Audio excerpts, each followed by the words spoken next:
So raise your hand if you want to be more successful this year in 2025 than you were last year.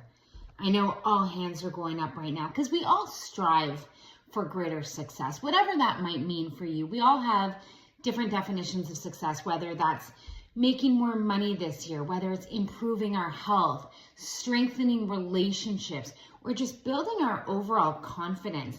We all have goals to which we're working towards that generally are progressions from where we were previously. And so if you want to achieve greater success, here's something that I'd really encourage you to think about is, where do you need to build both your confidence as well as your competence?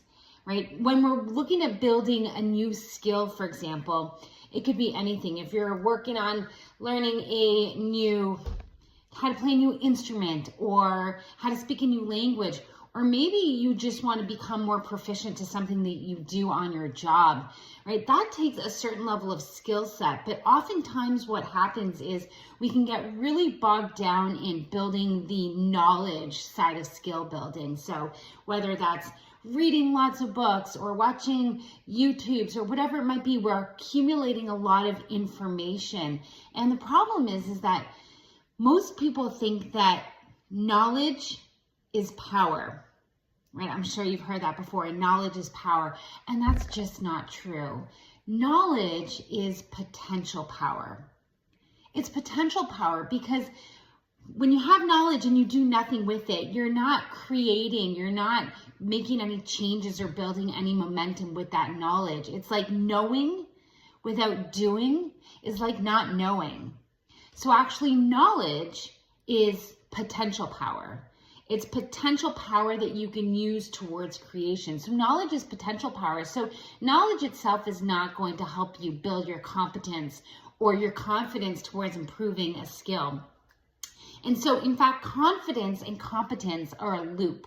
So think of it this way. As you gain more knowledge or more technical expertise or information around something you want to improve, whether it's that instrument, playing an instrument, learning a new language, whatever it might be, right? As you build your skill set, your competence is going up. But your confidence will only go up when you apply what you're working on, when you practice.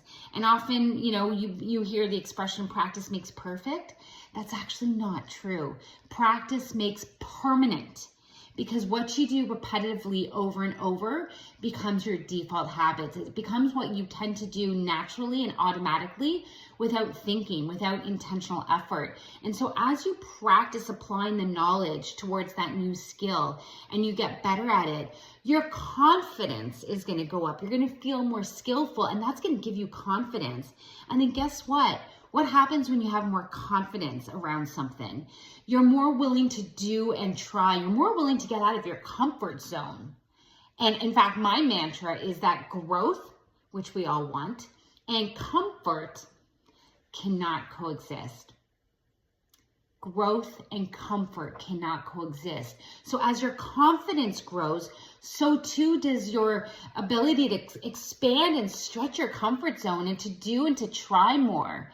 And as you do more and try more and get out of your comfort zone, then all of a sudden you're achieving more opportunities that exist outside of that comfort zone. You get more practice, you get more repetition. And as you do that, your competence goes up, your skill set goes up. So your confidence has allowed you to try more, which improves your skill set ability. And as your skill set improves, your confidence then goes up yet again. So confidence and competence is a loop. And it doesn't just start and stop with having the right knowledge, but it's about really putting that knowledge into practice, right? Taking that potential that's within all of that knowledge, right? And putting it into action. And even sometimes before you're ready. Because I don't know about you, this isn't something that I've ever struggled with in my life, perfectionism. I am not a perfectionist. But I know for a lot of people, being a perfectionist means sometimes you want to gather all of the information and feel really ready before you're willing to do or try. And that can hold you back. In fact, sometimes procrastination is linked to perfectionism, right? If we wait for perfection, we really might be delaying action, which could be causing procrastination. And so my recommendation is, don't wait for all the information or to wait to be fully confident before trying.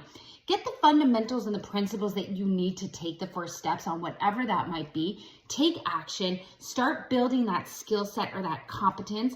And just by doing so, you're going to elevate your level of confidence. And then when your confidence goes up, so too will your willingness to get out of your comfort zone, to be more bold and assertive to try.